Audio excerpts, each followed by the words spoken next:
Turning now to COVID cases in the Golden State. We have the numbers for you. Over the past month, take a look at your screen. The latest data from the state shows 125,000 new infections were reported Friday. The positivity rate is just over 21%. More than 15,000 people are hospitalized statewide. This includes patients in the hospital for other reasons who happen to test positive for COVID during routine testing. They're included in this count because they still require a higher level of care and resources. Omicron cases continue to climb, and now some healthcare providers are hoping a new antiviral pill can help slow the spread of COVID-19. KCRA 3's Stephanie Lynn connected with doctors here about this special treatment. It's a game changer in a lot of ways. Doctors at UC Davis now armed with a new weapon in the fight against COVID. Viruses, like the coronavirus, they need certain enzymes in order to survive, and this blocks one of those enzymes that helps it survive. It's called Paxlovid, an antiviral pill developed by Pfizer. The FDA cleared the medicine for use late December. I mean, it absolutely feels great knowing that we have this out there. We're trying to prevent people from having to go to the hospital or go to the emergency department. Last month, the state began distributing Paxlovid to some health providers. In Sacramento County, the treatment is available only to patients at UC Davis Health or through the county's primary care clinic. Now we have a therapy that can be prescribed by their doctors and given in an outpatient environment. Paxlovid is not for everyone. According to the state, the pill can only be used to treat mild to moderate cases of COVID in adults and kids ages 12 and older. Patients must also be at high risk of hospitalization or death. The state also acknowledging supplies of Paxlovid are limited. That's why I don't think that this drug replaces a vaccine in any way. But by no means should you say, oh, well, there's a pill, I don't need to get vaccinated.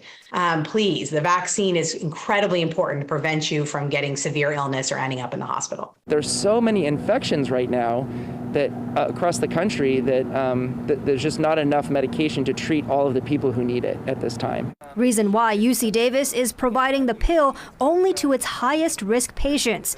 Officials here advising anyone considering Paxlovid to consult with their trusted primary care doctor. There are a lot of medications that interact with this new therapy, and so it has to be really closely monitored. And today, UC Davis health officials tell me that the medical center broke yet another record, treating a historic 131 COVID-19 patients in a single day. Reporting in Sacramento, Stephanie Lynn, KCRA 3 News. And the FDA may soon place limits on monoclonal antibody treatments for COVID-19 cases. That's because these treatments are reported as not being an effective tool against the Omicron variant. The inability to neutralize the virus is what recently led the National Institute of Health to call on clinics to advise against these treatments. The CDC says nearly 100% of nationwide cases are from Omicron. Despite this, some governors of Florida and Texas remain supporters of this antibody treatment.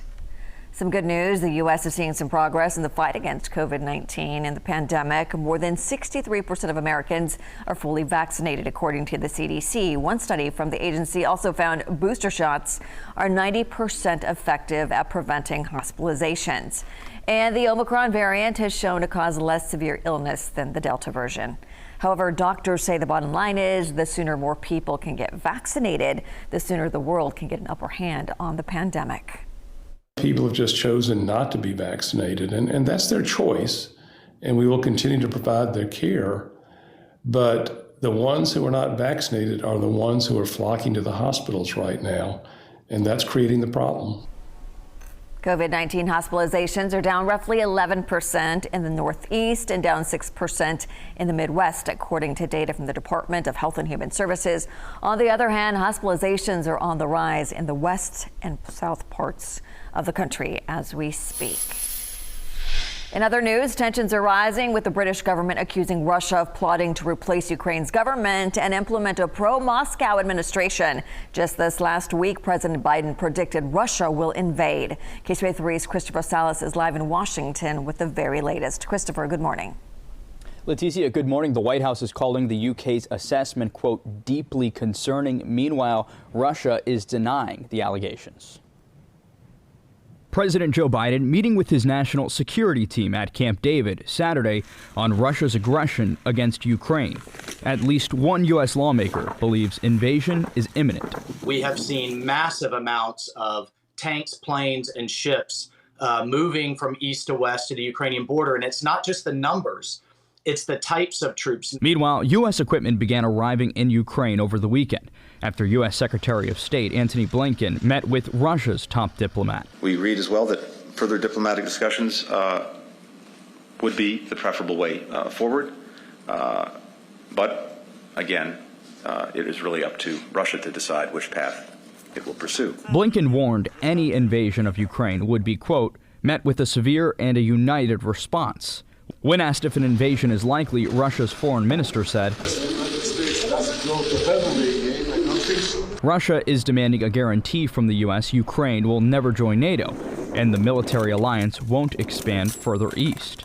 In Washington, foreign policy experts say Putin may believe he has leverage. They see that the Biden administration really wants to focus on China, climate, COVID, domestic issues, and really doesn't want to deal with Russia. So perhaps Putin is saying, maybe this is an opportunity to kind of flip the script and rewrite the rules of the game.